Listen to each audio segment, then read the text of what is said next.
where's Mr. E.X. Martin now today?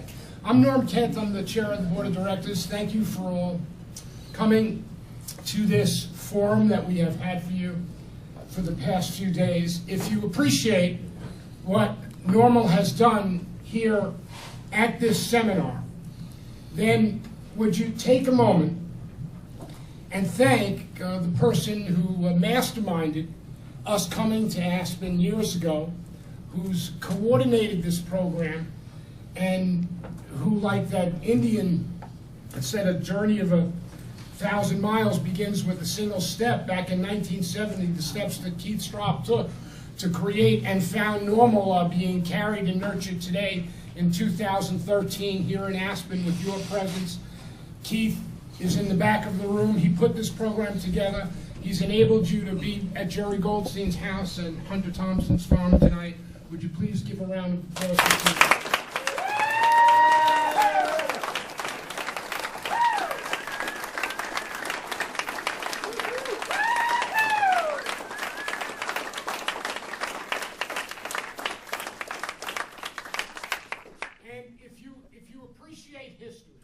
If you believe that life is a series of comings and goings, and for everything you take with you, there's something you leave behind, then take a moment to go upstairs and spend 20 bucks on, it was 15 before, I just raised the price, it's 20 bucks for Keith's book, It's Normal to Smoke Pot, because it will give you a rich history of the marijuana reform movement. There's several chapters that aren't true at all. Remembering of course that he may have been impaired a little bit when he wrote. Speaking of impaired and not needing an introduction, you know. How about backhanded compliment? All the remarkable things in that 3-page bio of Gerry Goldstein said nothing of his ability to do this with the bongo. Yeah. Thank you so much for the party at your house last night. We thank you for that. Thank you for and as I introduce Gerry, let me just do one shameless hit for the National Legal Committee. We have over 600 members on it. Thanks to LawyerLegion.com, we've now created a page and a profile for you to access and populate and put your image and history and track record and profile on. We encourage you to do it. There are members here today attending that are not members of the NLC. It's only $300 a year to become an NLC member. We plead with you to join us. $3,500 for a lifetime membership. I will tell you that as new chair, one of the things I'm going to be doing at our June 28th meeting is I'm going to be asking the board of directors to raise the $3,500 life membership to $5,000. So you can boo me, but take advantage of the lower rate and join before the board raises the rates. But the time we've set aside now is for you to get new information on new laws, and nobody better to do it than the old master himself, Gerry Goldstein. Thank you, Norm, for those kind lies. Let's visit about some things that are important, I think, to me, and I know to you. And we're going to do this in a little the same fashion that we have done it in the past, and we're going to talk about the Supremes. This court, as we've mentioned before, is the most conservative court in the past half-century. They prefer the government over the individual and big business over the government on almost every occasion that presents itself. There's a new majority on that court, and it's been frightening, and we're going to be talking about that. We're going to re-plow some of the fertile fields that we talked about before. But there's some unlikely coalitions that have been forming of late. And I would suggest to you that the Fourth Amendment and privacy is percolating much of that new and interesting coalitions. We're going to be talking about this in terms, as we often do, of the Fourth, the Fifth, and the Sixth Amendment, and the application of what was the only remedial device known to mankind, that is the federal exclusionary rule. We're going to be talking about the good, the bad, and yes, the ugly. And we got plenty ugly to talk about. But for the first time in a number of years when I come to you, we got some good shit too. And it's worth thinking about. But let's go ugly early. And let's talk. That was an explanation of how to get a date in the 60s in Aspen.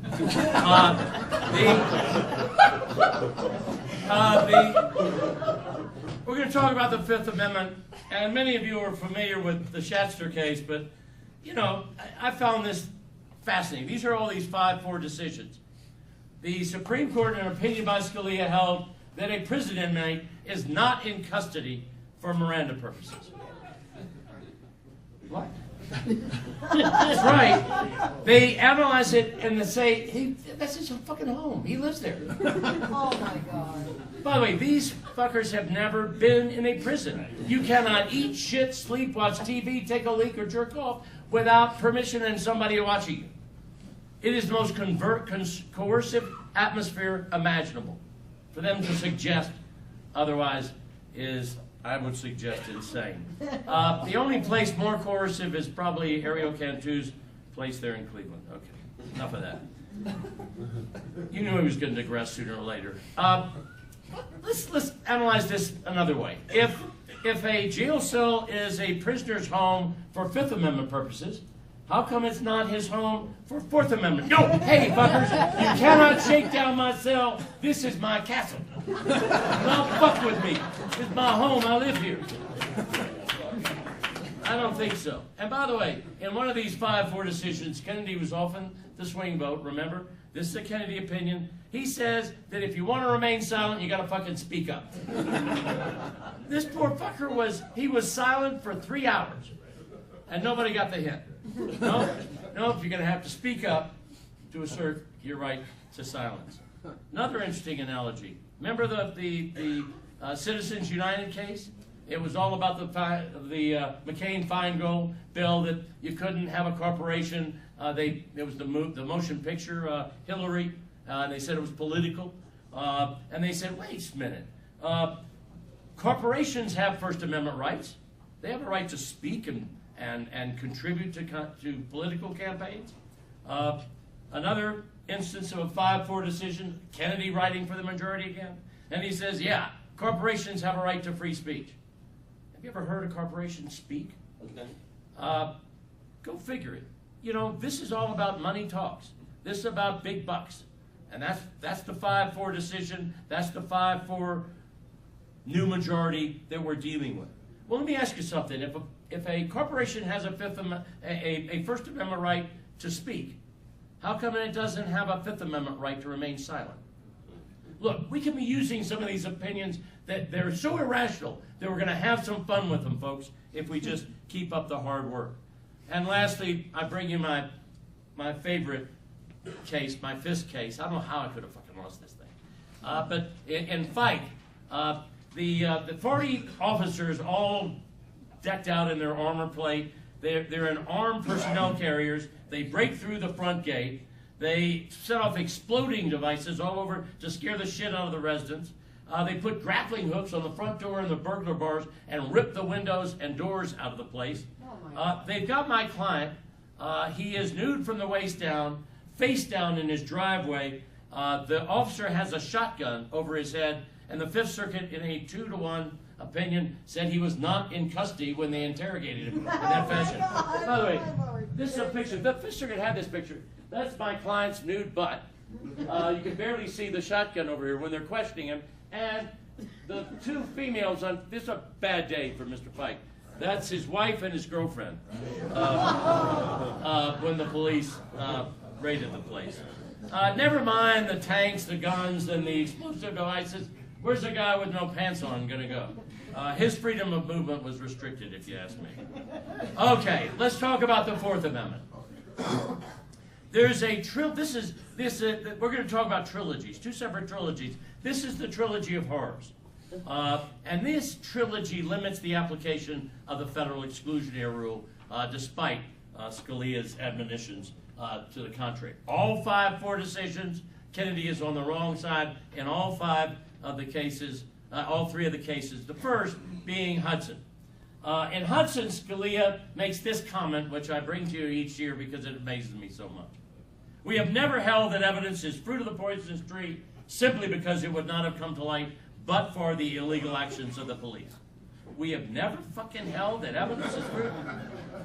I mean, what have we been doing for the past 44 years, guys? I mean, I thought that was the definition. They illegally violate my constitutional rights. We suppress the evidence. That's the remedy, not according to Scalia. What Scalia says is there are substantial costs in this fight. Sometimes, by applying the exclusionary rule, sometimes the guilty go free and the dangerous remain at large. The guilty go free and the dangerous remain at large. 3 years later, the screw tightens. And Herring is the Chief Justice this time, another 5-4 decision. And Roberts cites Hudson, and he reminds us, hey, suppression is not the automatic remedial avenue. Remember, we've never held? Okay. He says the question turns on the culpability of the police and the potential exclusion to deter wrongful police conduct. This is a balancing test, folks. It's a cost-benefit test. It has to be sufficiently sufficiently deliberate to deter, and I thought that's what negligence law was based on, but I left that 45 years ago in law school. It has to be sufficiently deliberate to deter police conduct, and it has to be sufficiently culpable to warrant the social cost.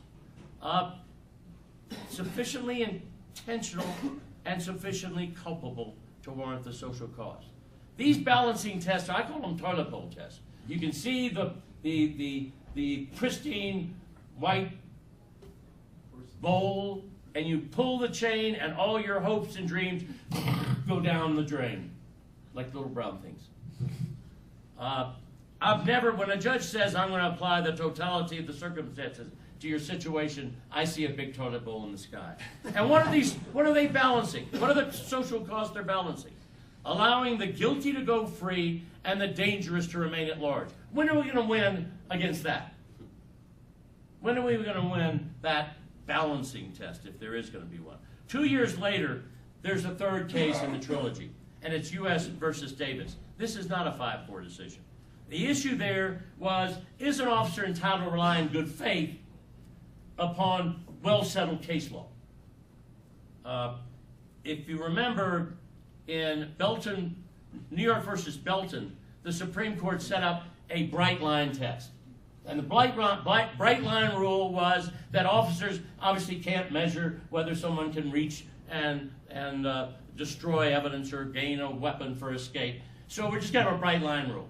Anytime they engage in a custodial stop, we're going to allow them to search the entire passenger compartment and any containers therein. Well, that got pretty ridiculous after a while. Some of the courts said, even the Fifth Circuit said, well, if you could search it there on the site, there's no, I don't know why you couldn't take it to a safer location like the pounding lot and search it there. And so it was not related in any kind of temporal proximity. Then came Arizona versus Gant. And the Supreme Court, understandably, Scalia leading the pack. He understands the Fourth Amendment, even if he's not wild about the Fifth Amendment.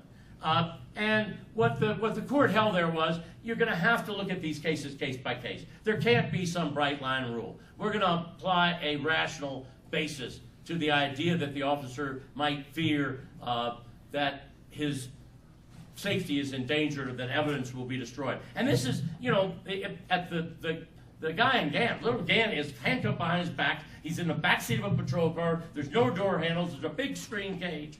They asked, they said, do you have a single instance where somebody whose hands are handcuffed behind their back, there's a screen, there's no door handle, somehow they break out of the police car and then break into their car that you've got there, and they grab a weapon or evidence, and they could come up with none. So Arizona versus Gantz did away with the New York versus Belton bright line per se rule. In Davis, when questioned about, this officer, by the way, had searched the car prior to Gant and said he was relying on New York versus Belton's bright line rule that he could search the entire passenger compartment when he engaged in a custodial arrest. Alito says, well, when the police act with an objectively reasonable good faith belief that their conduct is lawful, exclusion cannot pay its way. Balancing test, cost-benefit analysis, toilet bowl fuckers. I'm talking pull the chain.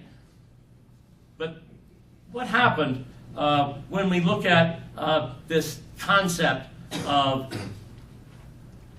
good faith reliance? Remember, the good faith test in Leon came about to encourage warrant practice. There was a preference for warrant practice. The idea was to insert a neutral and detached magistrate, if there is such a thing, between the citizen and those often engaged in the competitive enterprise of ferreting out crime. There was a reason for it. We wanted to allow them to rely in good faith on the warrant.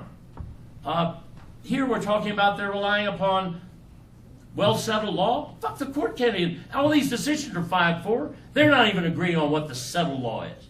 But if they are entitled to do that, and Davis now tells us that they are we going to be cross-examining them as to what their understanding of the settled law is in these cases?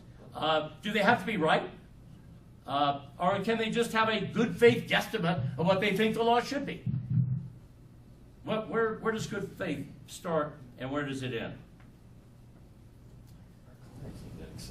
Yeah, I mean, well, and by the way, let's take it a step further. Remember Scalia, we've never held that exclusion is the automatic remedy just because the police violate your constitutional rights.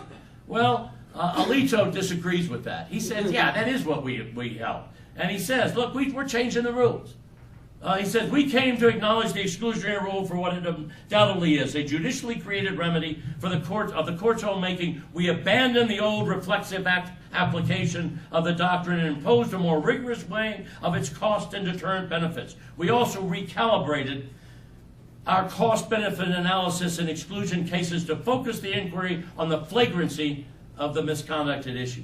So now, in order for the conduct to warrant the exclusionary remedy, we have to be able to demonstrate that the police acted deliberately, that they acted culpably, and that they acted flagrantly, whatever that is. I thought that was some kind of sexual act. But in any event,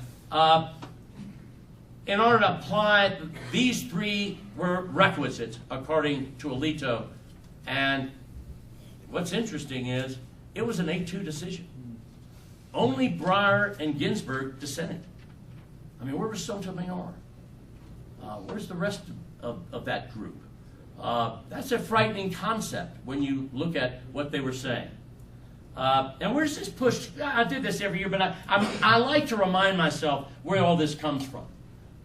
Remember the Chief Justice, I'm just going to be an umpire, I'm going to call the balls and strikes?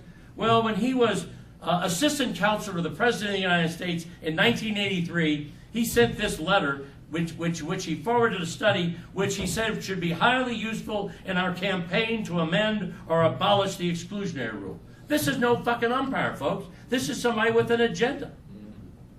And by the way, if you think it's just, nasty Chief Justice Roberts and Alito and their gang of things, no. The most recent appointee, the same year, 1983, she hadn't gone to law school yet, and obviously wasn't the dean of Harvard Law School yet. Do you realize, by the way, that the first fucking case she ever argued in a JP court was as Solicitor General of the United States, arguing a very important case dealing with state secrets in the Supreme Court of the United States. But that same year, she was on leave from Princeton doing her doctoral thesis at Oxford in 1983. And her thesis was The Development and Erosion of the American Exclusionary Rule, a Study in Judicial Method. And what she says is the exclusionary rule's only consequences are to keep probative evidence from the trier of fact. She's right, by the way. Right. Only guilty people benefit from a suppression order, from the exclusionary rule. If you don't have any shit, there's nothing to seize, there's nothing to suppress. So, I agree, but just so you'll know, this is where we're coming from, and perhaps this is why she was in that majority in the 8-2 decision in Davis. We'll know. Now, remember I promised some good news before we all go and get fucked up at Elk Farm. I'll be there with you guys. Good news. This is some good news. The new majority has somewhat changed faces. These are some strange bedfellows and some unlikely coalitions, and it's fun, folks. Just take a look at the various decisions and various opinions that are coming out of the court. This new trilogy of cases, it redefines the definition of the Fourth Amendment, what constitutes a search, and when we apply the exclusionary rule. 2 months ago, since our last visit, the Supreme Court decided the dog sniff case, Florida versus Jardines. In this case, there were 2 detectives come over to Julio Jardines' home, and they're standing on his front porch with Frankie the fucking dog and sniffing under their door. All right? And the issue there was whether a drug-sniffing dog on your porch sniffing at the door constituted a search. 5-4 decision. Scalia writes the opinion. He's joined by Thomas, Ginsburg, and Sotomayor and Kagan. Interesting bedfellows, folks. Thomas and Kagan. Kagan concurs and writes a very interesting opinion relying upon a totally different approach, a much more plausible and a much safer approach for all of our rights of privacy. And she's joined by Ginsburg, and you gotta love these girls, and Sotomayor. Alito dissents, and he's joined by the usual suspects. Roberts, Kennedy, Breyer, where the fuck did he slip off? This is some interesting things that are happening now. Scalia goes back to his concept of original intent. We do this every year, but how the fuck does he know? Was he there? The concept of all men are created equal, they meant that when they wrote those words. These guys were not gender perfect. Women didn't get the right to vote or sit on juries until 50 years after African Americans. We now know that our individual rights and liberties cannot be relegated to the privileged few. Times have changed, and so have we. Scalia goes back to 1765 to Intech versus, he cites this in his opinion over and over again, but not just in Hardiness and Jones as well. And he's fascinated by it. And it's a tort case from the Court of Common Pleas written by Lord Camden. And Lord Camden, and don't you love their language? Our law holds that the property of every man so sacred that no man can set his foot upon his neighbor's close, whatever that is, without his leave. I love it. I love it. I love it. All right. Scalia focuses on a physical intrusion. That is the physical intruding on papers, houses, and effects is a search within the original meaning of the Fourth Amendment.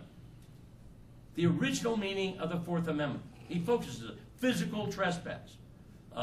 His idea is this castle doctrine, that that a home is the first among equals when it comes to Fourth Amendment privacy rights. And this physical trespass approach, this castle doctrine, how does it apply here with Frankie on the front porch? Frankie ain't inside the castle. He's outside the house. Remember the concept that we got from those trilogy of standing cases, Rackus, Rawlings, and Salvucci, that we must eschew arcane property doctrines? Remember, we're no longer going to look at these real estate doctrines. Well, in Hardiness, Scalia focuses on curtilage, and I can't think of a more arcane fucking property doctrine than curtilage. It's not in most people's vocabulary. And what it means is that area immediately surrounded and associated with the domestic operation of one's home. It is part of the home itself. And Scalia says, based upon that Frankie is on the porch. That's part of the curtilage. So that by taking Frankie up the steps, he has brought him into and intruded upon this person's home. Intake versus Kerrigan, he talks about it, says that even a minor intrusion, bending a blade of grass or leaving a footprint. I mean, I don't know where that leaves the open fields doctrine, but I guess. And what about mailmen and salesmen that happen to come up to your front door? Are they bending a blade of grass, leaving a footprint? Are they intruding? And they use social custom to get around that. But in any event, they don't decide the issue that they said they were going to decide. They don't say that the dog sniff was a search. No, they say that fucking Frankie was a trespasser on the porch. That's a whole different concept. And that's why I like the girls' approach. Because what they say is, it shouldn't depend on a physical intrusion, although this was one, and we're not arguing with Justice Scalia or Thomas, who's always close up his behind, but we are suggesting a different concept. And that is that one has a reasonable expectation of privacy, that they're not going to have some agent there with a dog trolling the front door odors. 1.5, yes, sir. Just wondering, did the dog actually matter in that case? If the dog wasn't there and it was just the two detectives, were they intruding? Yes. Oh, yeah. And their smell would have intruded.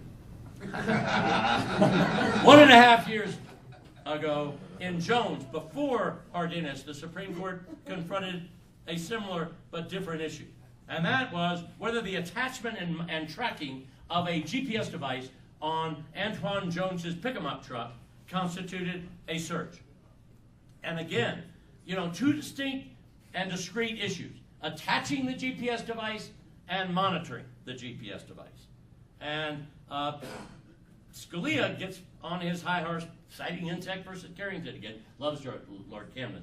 And he says, you know, relying on a property-based approach, at bottom we must assure preservation of that degree of privacy against government that existed when the Fourth Amendment was adopted. As explained for most of our history, the Fourth Amendment was understood to embody a particular concern for government trespass upon the areas it enumerated. You know, persons, houses, property and effects. There you go. That's Scalia. Scalia goes on, and this property-based attachment of the GPS device doesn't deal with the separate and discrete issue of monitoring. And I'll tell you why that becomes important. And it's terribly important to most of us. The idea that we're only protected, as Scalia says, when they attach a GPS device is very little protection at all, because we fucking bought the GPS device. It's already attached.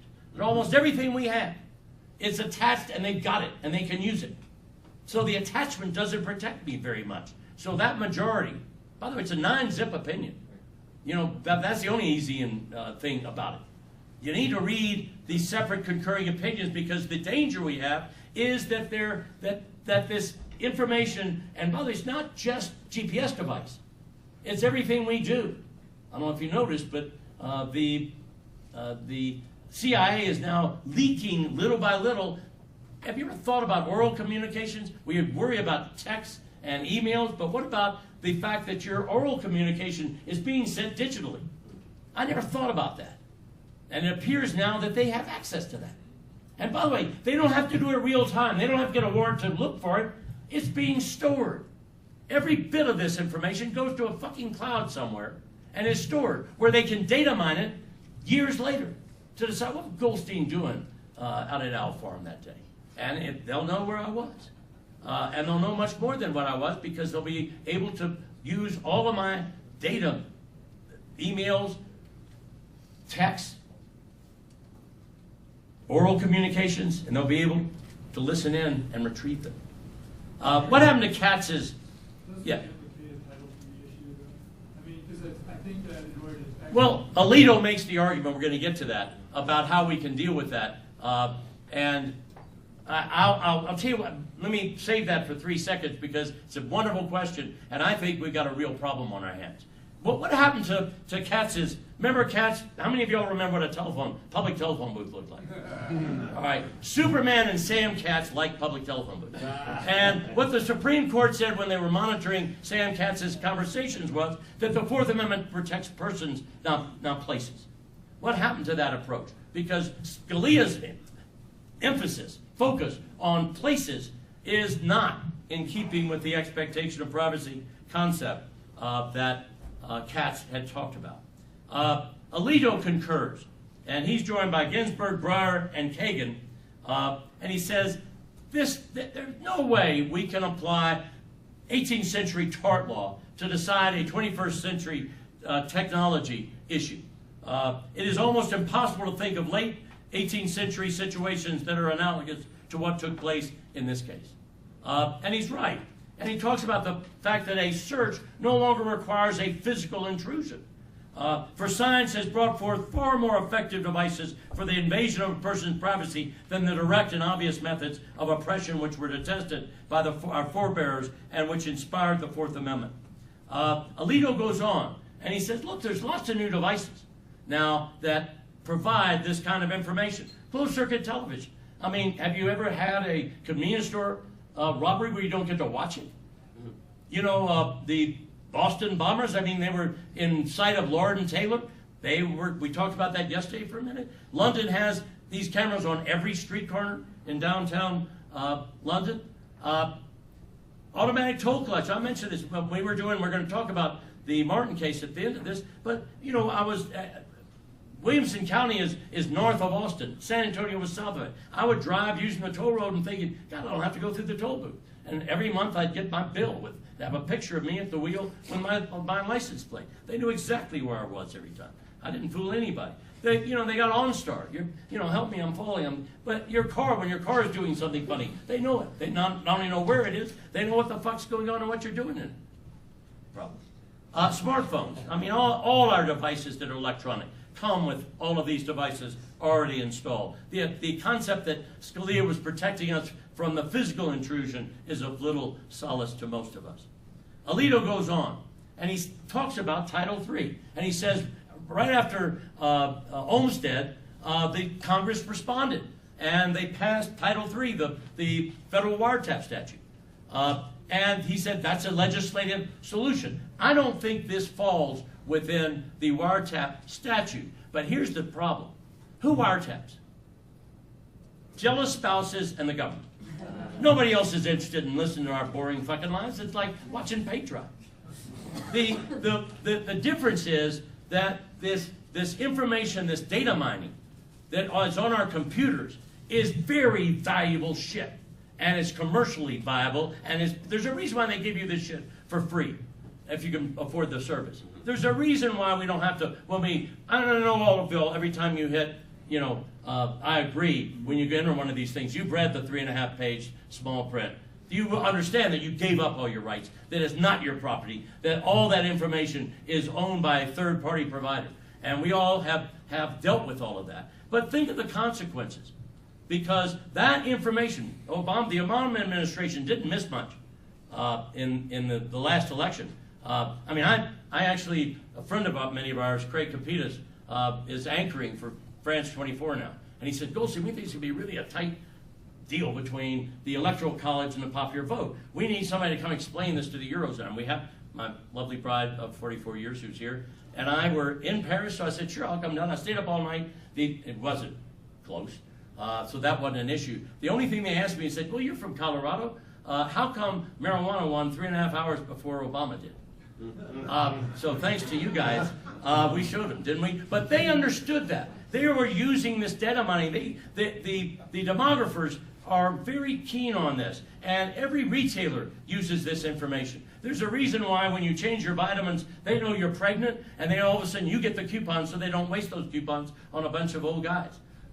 This is very valuable information, and I think we'll have a hard time getting a similar legislation passed because nobody gave a shit about wiretapping. Everyone was worried about it. Don't forget, the Title III makes it a crime to engage in that conduct. Well, you've got a lot of marketing firms that are making gazillions of dollars.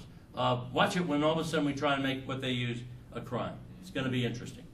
Sotomayor concurs, by the way, and she says even short-term monitoring. By the way, in this case, they monitored it for 28 days.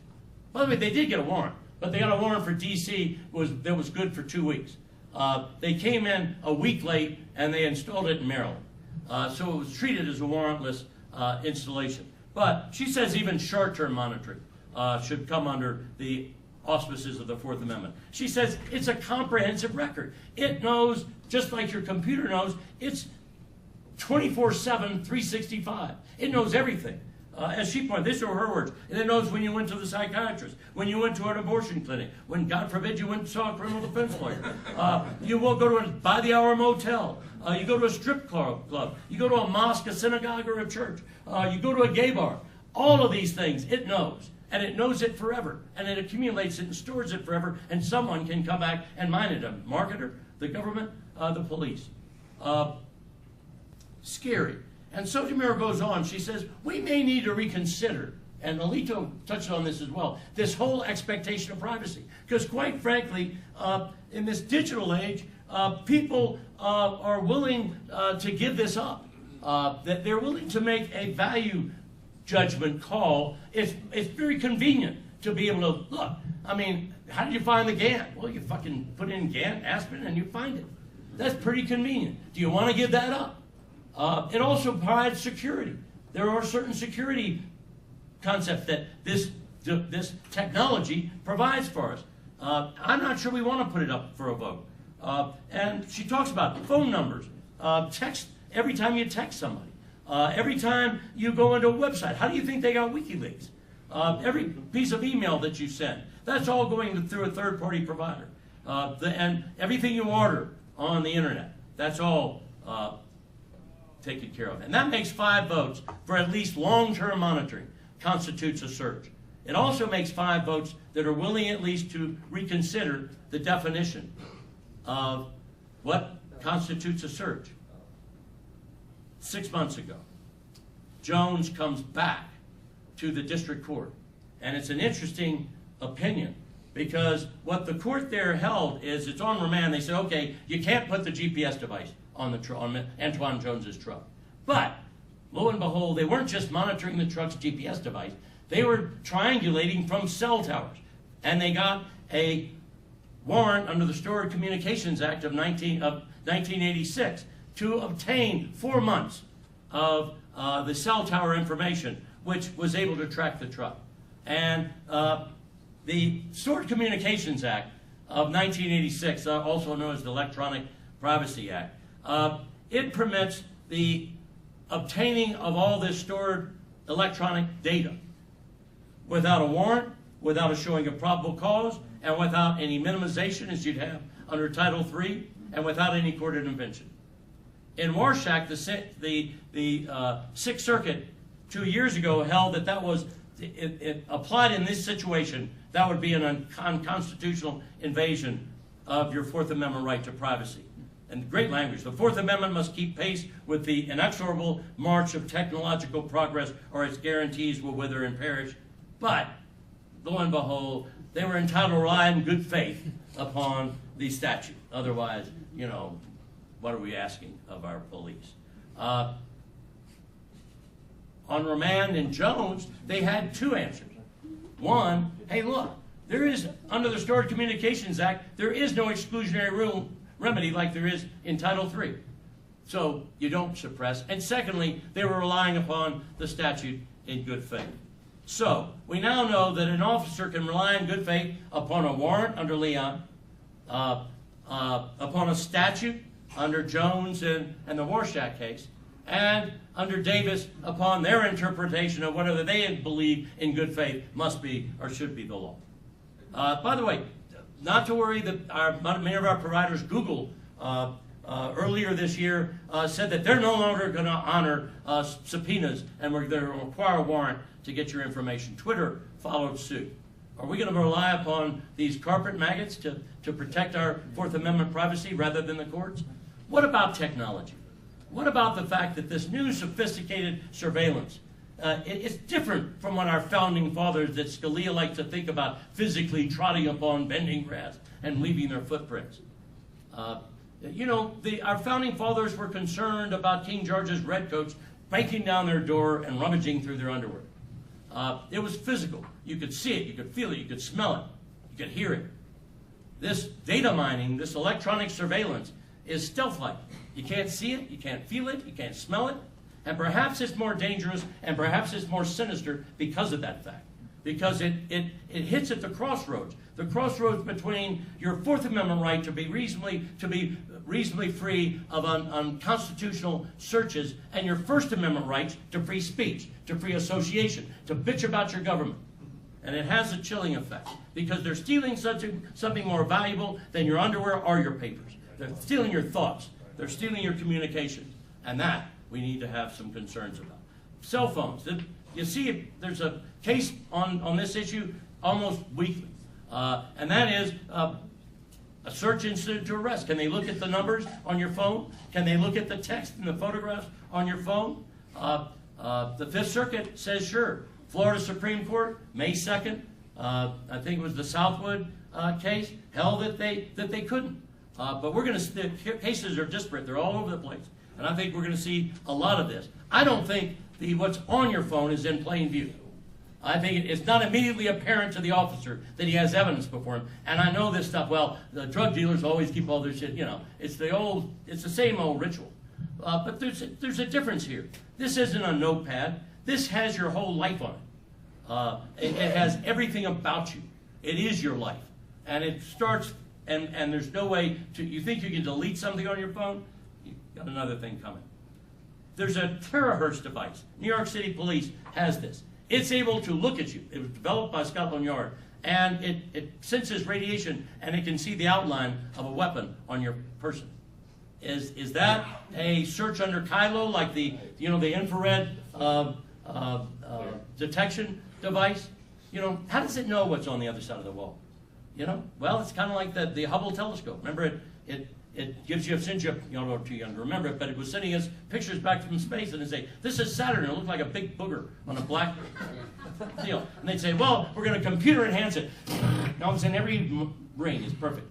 Well, it does the same thing. It computer approximates it, and it does a pretty good job. Well, is that a search when they use this device to look at a person? Is it a virtual pat down and Terry stop? What is the standard for application of that device? Domestic drones. We're in legislation now before the Senate. They're almost invisible. They can be in the room with you, watching you. I'm not talking about dropping a bomb on you. I'm talking about surveillance. Google, how many of y'all know about Google glasses? This is some amazing shit. They're out now, by the way. These are glasses that when you look at someone, it does a facial recognition. And then they can download all the information from other sources that you can have on that person. Oh my God. This, by the way, we're chickling right on the verge of where it's going to get really interesting, folks. The predpol, this is some computer algorithms that somehow can decide future dangerousness. It can pick out, no, you won't have to have, like in Texas, where you have the third question, is this person, likely to commit dangerous acts in the future? Fuck it, just plug them up to the computer. So it's a computer phrenology? Yeah, that's it, Phrenology, Yeah, I mean, maybe we can stop that. We can reverse it. Perhaps there's a recognition that as the technology increases, our privacy decreases proportionally. Perhaps there's some recognition that today with this radical technology, we need greater protection, not less. 2 months ago, Missouri versus McNeely. I know you're all familiar with it, but it's another interesting case. The issue there was whether the natural dissipation of alcohol in one's bloodstream constituted, per se, exigent circumstances, eliminating the need to get a warrant. Fractured court, by the way, 8-1. All right, 8-1. But 8 justices agreed that there's no per se rule. All right, that's about all they agreed. There's no per se rule that simply because alcohol naturally dissipates in your blood that we don't have to worry about getting a warrant. That they agreed on. But the fractured court, you got 5 separate opinions. First, you got Sotomayor joined by Scalia, Kennedy, Ginsburg, and Kagan. They said you got to do it case by case. You can't have some rule. Then Sotomayor writes a second opinion. She's joined by Scalia, Ginsburg, and Kagan. Still loving the girls. And they said, look, the Fourth Amendment won't tolerate some kind of rigorous per se rule. Then you had Kennedy concurring. And he says, okay, it's a case-by-case analysis, but we ought to look at and consider in the future applying some rules. Then you had Roberts, the Chief Justice, joined by Breyer. Where the hell is, I mean, he dropped off the face of the Fourth Amendment. Alito concurring, and they said, you got to have rules. While we agree, we're going to look at it case by case, but there ought to be rules. For example, if it's going to take too long, if you can get a warrant in a reasonably expeditious fashion, you ought to get one. But otherwise, there's no need. Thomas dissents, and he says dissipation of alcohol in the blood is a per se exigent circumstance obviating the need for a warrant. The best news yet, and this is worth the price of admission just to think about, and that is the Jones GPS case, the Hardinas dog sniff case, and the McNeely blood test for alcohol. In all three of those opinions, very recent opinions with the new court, there's not a word about any fucking balancing test. There's not a word about any rigorous cost-benefit analysis. And these guys weren't culpable mischievants. There's not a word about deliberate. There's not a word about culpable. There's not a word about flagrant. Not in Scalia, Alito, Sotomayor, Kagan, or the Chief Justice's opinion. None of those opinions in any of these three cases mention any of that language that was so frightening in the trilogy of horrors that we talked about with Hudson, Herring, and Davis. Sixth Amendment. 1 year ago, two opinions from the Supreme Court, and I know it's a little bit off the topic, but I'm just fascinated by the fact that both of them, by the way, both of them are written by Kennedy, and he's joined by the usual suspects, Ginsburg, Breyer, Sotomayor, and Kagan, and you can guess who dissents. But in Missouri versus Frye, they said that if you're a lawyer, you got to tell your client what the offer was before you reject it. Duh. By the way, Scalia goes batshit over this. And by the way, he was offered 90 days. The lawyer rejects it for him out of hand, and the poor guy gets 3 fucking years. The companion case came out the same day, Lafler. In this case, they did tell the client what the offer was. But the lawyer tells him, look, you're charged with homicide. You shot them 3 times below the belt. That, as a definition, can't be homicide. I mean, I'd rather take 1, to the heart than 3 to the gonads. I mean, I don't know where this lawyer was coming from, just a practical matter. By the way, this guy had a 7-year offer, and he got 30 fucking years. And the Supreme Court finds that denied him the expectation of effective assistance, and they took it out of the trial context and put it in the plea bargaining context. Scalia goes batshit. He says this elevates plea bargaining from a necessary evil to a constitutional entitlement. Well, duh. I mean, 99% of the cases are resolved by plea bargaining. The client's not entitled to know. The client's not entitled to reasonably decent, effective advice in making that decision. Kennedy says, look, the fact that you're guilty doesn't mean that you don't have a Sixth Amendment right to an effective lawyer. And we all know that when you look at those sentences, where is Scalia coming from? He said, well, they got a fair trial. Yeah, right. What if a person requests counsel? That's the second level of Miranda. We talk about this, but it's worth repeating because it takes us into my last journey. Keith, I'm going to get you to California about 4 o'clock. Miranda, no, we'll get out of here on time. Miranda and his progeny. Think about this. Miranda stands for the proposition that once you are in custody, any interrogation into any fucking crime, you're entitled to a lawyer. And at least to know you have a right to a lawyer and a right to refuse. In Minnick, the court goes a step further and says, once you invoke that right to counsel, you can't thereafter waive it without the lawyer being present. Otherwise, unless initiated by the accused, there should be no further intercourse between the police and the individual. Those engaged, the police, in the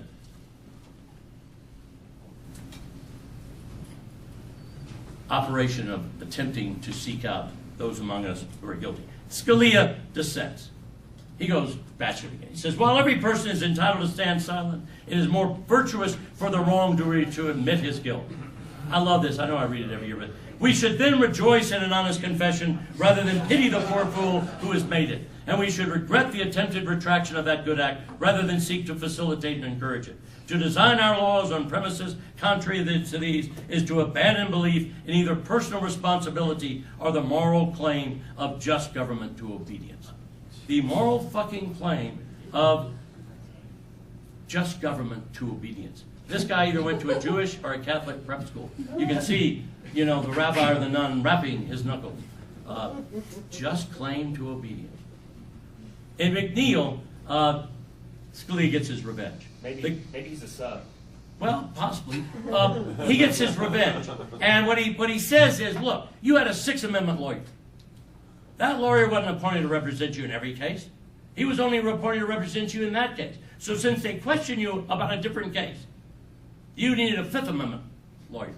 And you didn't have the right to be advised of your Miranda rights. In Montejo, they do away effectively with the automatic rule under Michigan versus Jackson that if you had a court-appointed lawyer, he had to be present to the interrogation. And Scalia says the balancing test, the marginal benefits of the Jackson rule didn't pay their way. Balancing, big toilet, pull the chain, fucking hopes go down like little brown turds.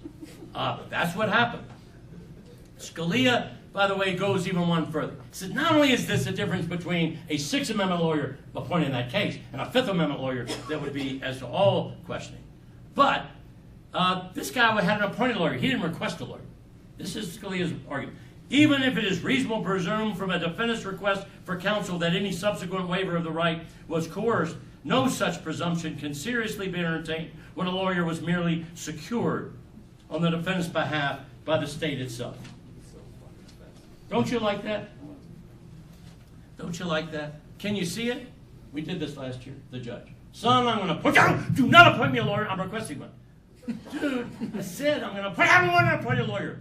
I'm requesting a lawyer. And by the way, if this fucker over here is one of those Sixth Amendment lawyers, I want two lawyers. I want a Sixth Amendment lawyer, and I want me a Fifth Amendment lawyer. I mean, where are we going? Where are we coming with all this? A little more good news, folks, and then we'll shut this down. And that is, the courts are giving greater scrutiny these days to Brady violations. And it starts with an unheralded case from the Supreme Court a year and a half ago, Smith versus Cade. It's an 8-1 opinion, written by the Chief Justice. And what they failed to disclose was officers' handwritten notes. They were in conflict with the officer's testimony at trial. And the Supreme Court, 8-1, written by the Chief Justice, said that's reversible error if it was material to the decision of guilt or innocence, regardless of the intent or purposefulness of the prosecutor. Let me give you an epilogue of what I told you about last year, my Michael Martin case, Barry Scheck, who many of you know as well.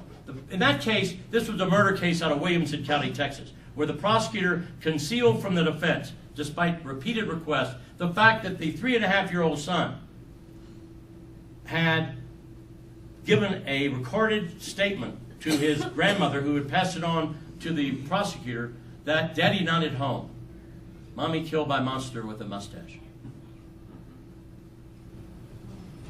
Michael Martin was his father.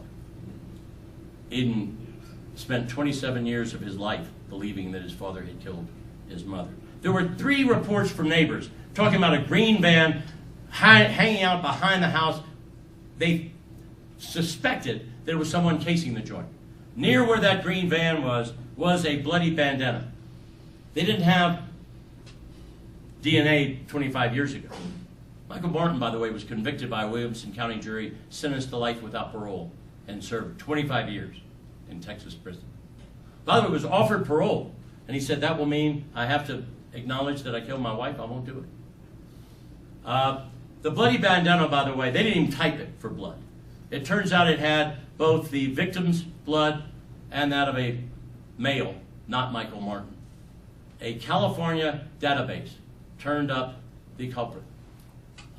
He has now been convicted of Michael Martin's wife's killing after his exoneration. And he was also convicted in Austin, Texas, of a related case 3 years later. Had they not focused on Michael Martin, Miss Buchanan might still be with us. There's some pictures. That's me, the little Jewish lawyer in the back. You recognize Barry. This was Michael upon his release. You notice that the Austin American Statesman was gracious enough to airbrush my bald spot. which I'm forever. On February 6th of this year,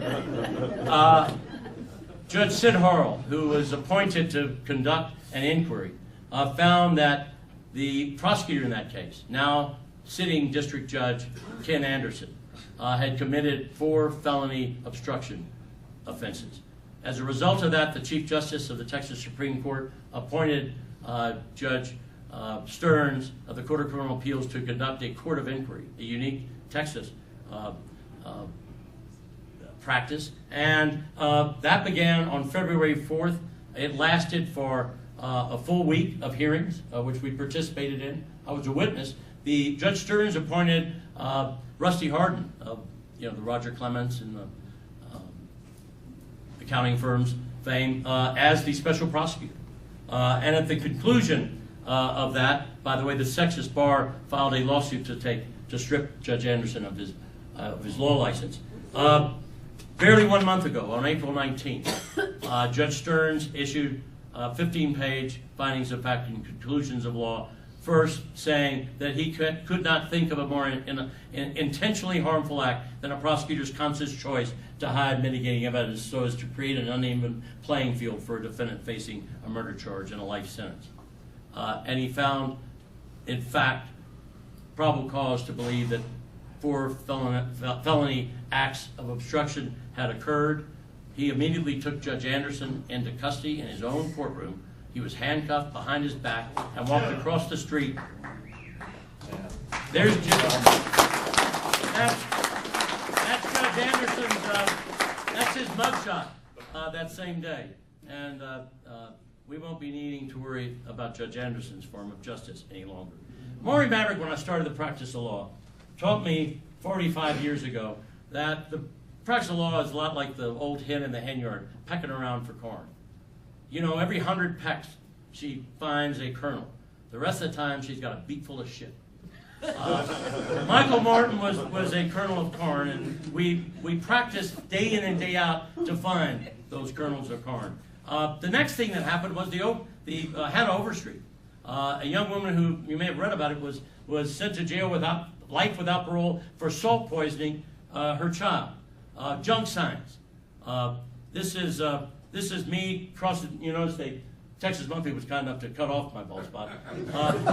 That prosecutor answered 72 successive occasions. I don't recall, I don't remember, to a case in which only 2 years before she had put somebody in prison for life without parole. A mother of 5, by the way, with infant children. She couldn't remember. Fuck that. Ana Jimenez was my chief witness. She was the prosecutor's boss who fired her as a result of what she did.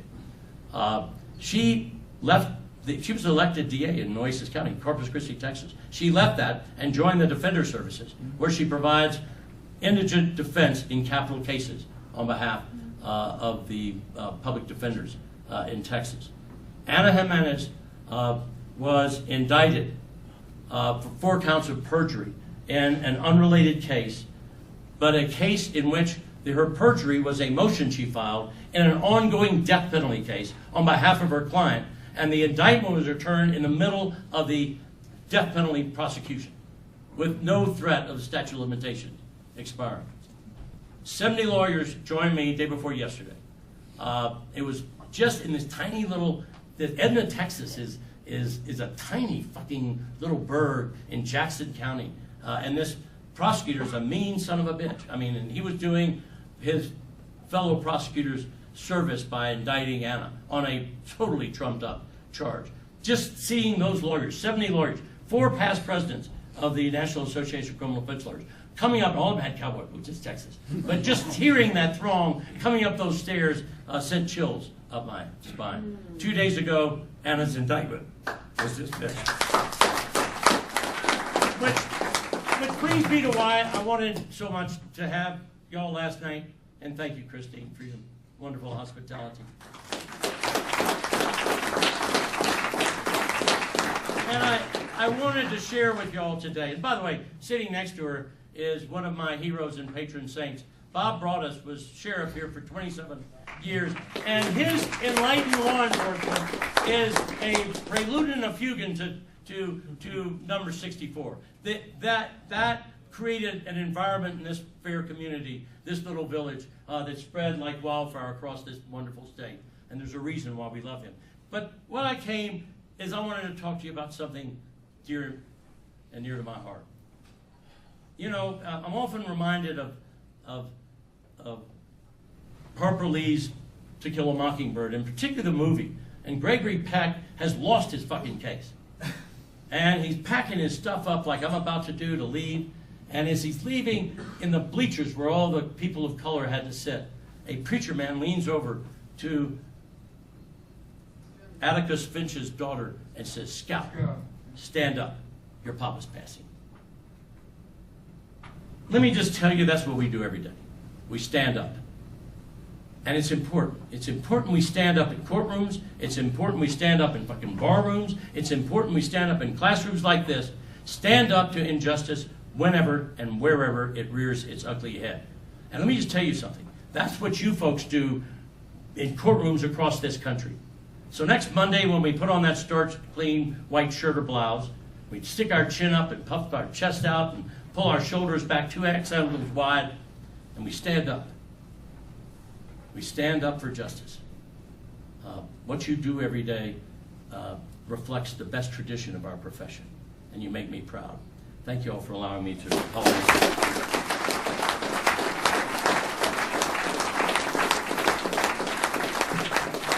So much as I hate to suggest it, let's go party. This concludes our coverage of the normal Aspen League seminar on 420radio.org. Video recordings of these presentations will be available at 420radio.org. No way. Interested?